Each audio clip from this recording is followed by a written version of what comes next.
તો ભાજપના પ્રદેશ પ્રમુખ હવે કોણ બનશે? આ મુદ્દાની જે ચર્ચા છે તે જુલાઈની અંદર પૂર્ણ વિરામ સાથે જોવા મળશે.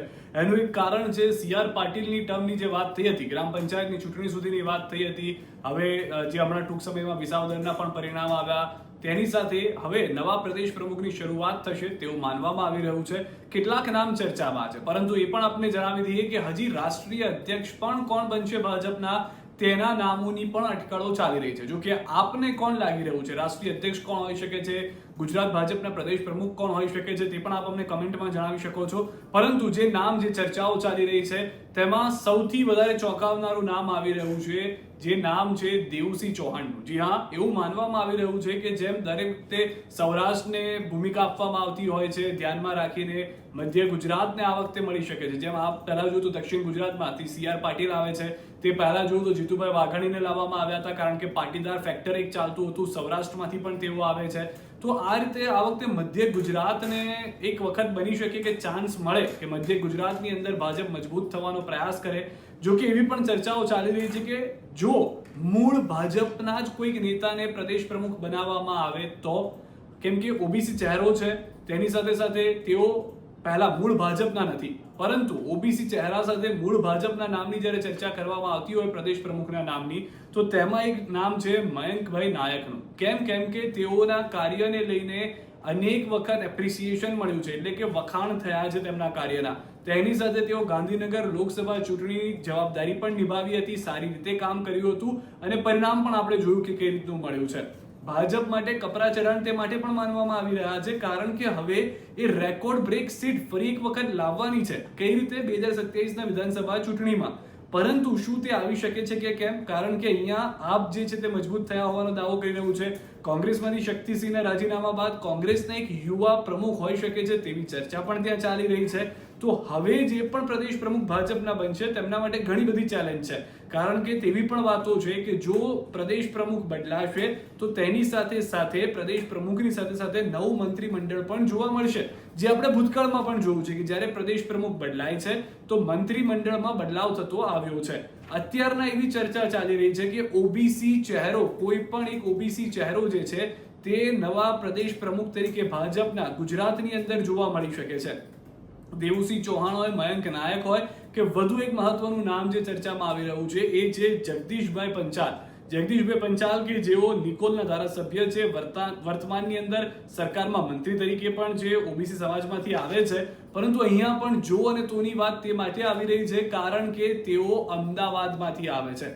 હવે મુખ્યમંત્રી પણ અમદાવાદમાંથી છે, ગુડબુકમાં પણ છે તેઓ મુખ્યમંત્રીની, પરંતુ આ તમામ વાતને ભાજપ હંમેશા સોશિયલ એન્જિનિયરિંગ તરીકે જોતું આવ્યું છે. સામાન્ય રીતે આપણે જોયું છે કે જે નામ મીડિયામાં ચાલતા હોય તેનાથી અલગ નામ લઈને ભાજપ આવતું હોય છે.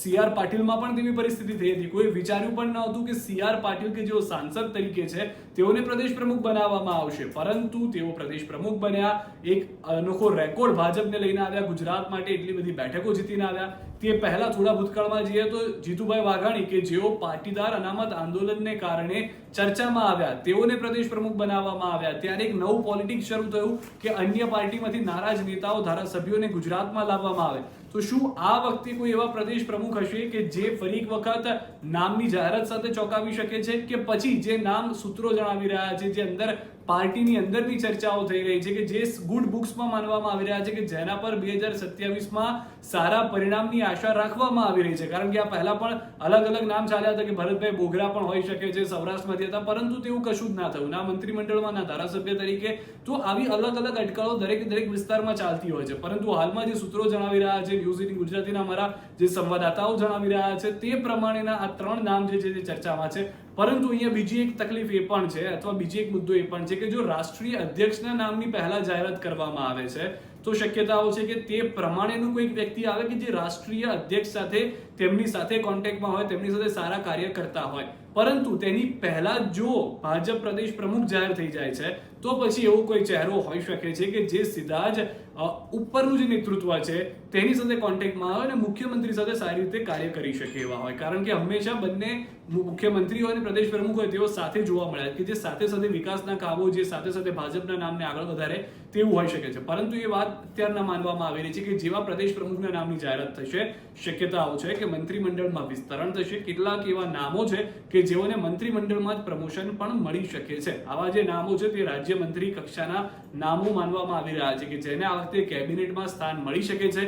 જોકે તે નામનું કન્ફર્મેશન હજી સુધી આવ્યું નથી, પરંતુ દક્ષિણ ગુજરાતના કેટલાક એવા રાજ્ય કક્ષાના નેતાઓ હોઈ શકે છે કે સૌરાષ્ટ્રના હોઈ શકે છે કે જેઓને કેબિનેટમાં સ્થાન મળે, અથવા તો જે ભૂતપૂર્વ મંત્રીઓ રહી ચૂક્યા છે, ભૂતકાળમાં જે મંત્રીઓ રહી ચૂક્યા છે કે જેઓને નવા મંત્રી બન્યા બાદ સ્થાન નથી મળ્યું, તેઓ ફરી એક વખત મંત્રીમંડળમાં આવી શકે છે. આવી તમામ અટકળો જે છે તે ચાલી રહી છે. પરંતુ એ વાત નક્કી છે કે જુલાઈમાં ભાજપ પ્રદેશ પ્રમુખના નામની જાહેરાત ભાજપ કરવા જઈ રહ્યું છે. સાથે જ કેન્દ્રીય નેતાઓ જે છે તે પણ એટલા જ સક્રિય થયા છે. તો તે વાત પણ સ્પષ્ટ છે કે ભાજપના રાષ્ટ્રીય અધ્યક્ષ કોણ છે તે નામ પર પણ ફૂલ સ્ટોપ આવશે. આપ પણ કમેન્ટ કરીને જણાવો કે કોણ લાગી રહ્યું છે, કોણ બનશે ભાજપ પ્રદેશ પ્રમુખ.